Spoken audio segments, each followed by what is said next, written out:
word of life.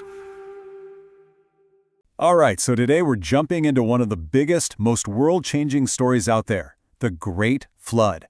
I mean, we're talking about divine judgment, survival on an epic scale, and basically a complete reboot of the planet. We're going to walk through exactly how the original text says it all went down, step by step. So let's get right into it. And boom, it all kicks off with this. This isn't a suggestion, right? It's a direct command. This is the sentence that sets the entire massive story in motion.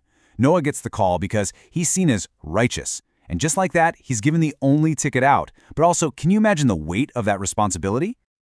All right, section 1, the divine instructions, preparing for the unthinkable. So the big question is, how in the world do you actually survive something like this? Well, it wasn't just good luck. There was a very specific plan, a kind of divine rule book for making it through the end of the world. Okay, so this is where the details get really interesting. You know, we all have that image of 2 by 2, but it's actually more complicated than that. The text makes this really clear distinction between what it calls clean animals and not clean ones.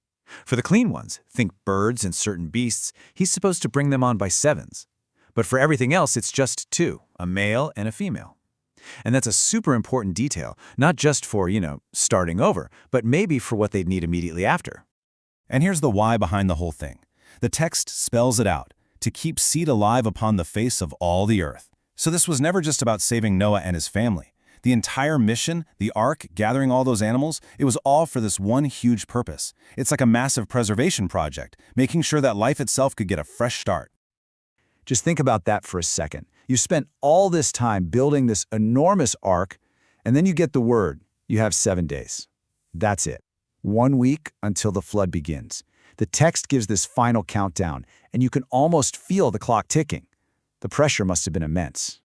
And this is where the stakes are made crystal clear. There's absolutely no gray area here. The text says, every living substance that I have made will I destroy. So make no mistake, this isn't some local flood. This is a promise of a total wipeout. Everything not on that ark is facing destruction.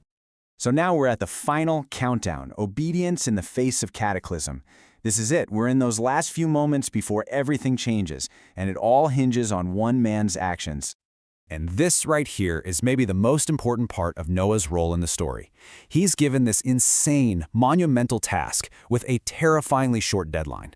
And what does he do? He just does it. The text is so simple. And Noah did according unto all that the Lord commanded him. No arguments, no questions, just total obedience. That's really the core of his character.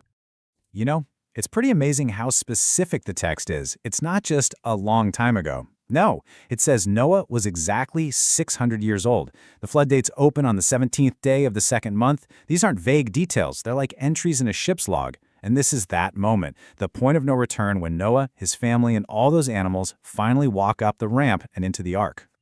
And then you get this line, which is just, wow, so powerful. It says, and the Lord shut him in. Think about that. It doesn't say Noah sealed the door. The door is shut from the outside. That's it. It's done. It's a moment of incredible finality. The fate of the world is sealed, literally.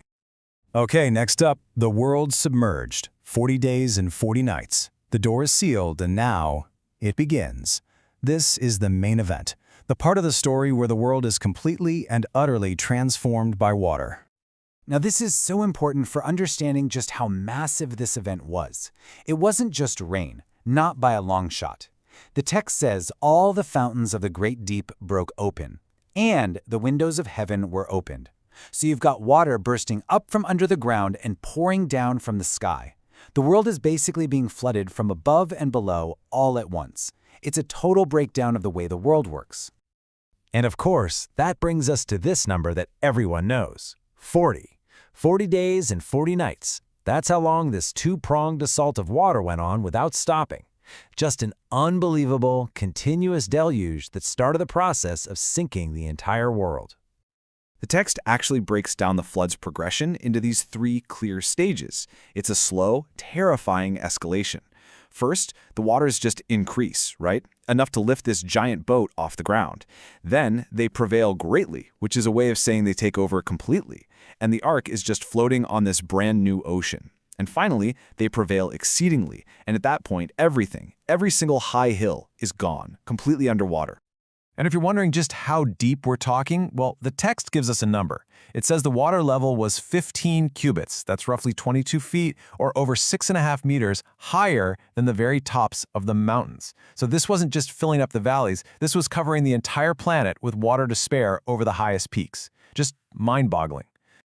And that leads us to this section.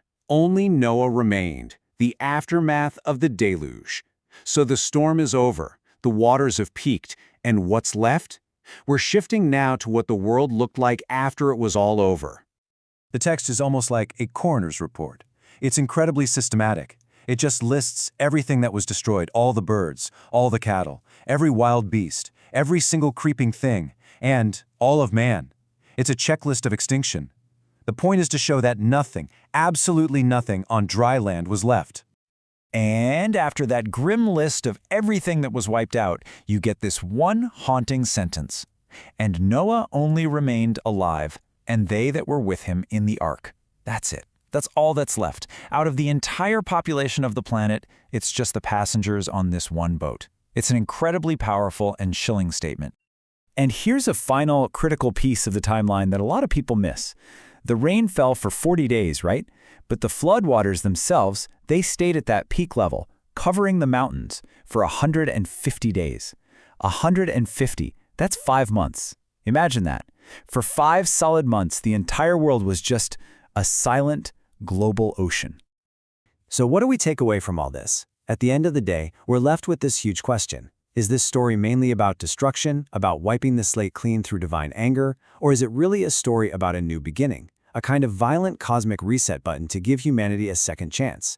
The text, as we've seen, gives you plenty to think about on both sides, and it kind of leaves that final answer up to you.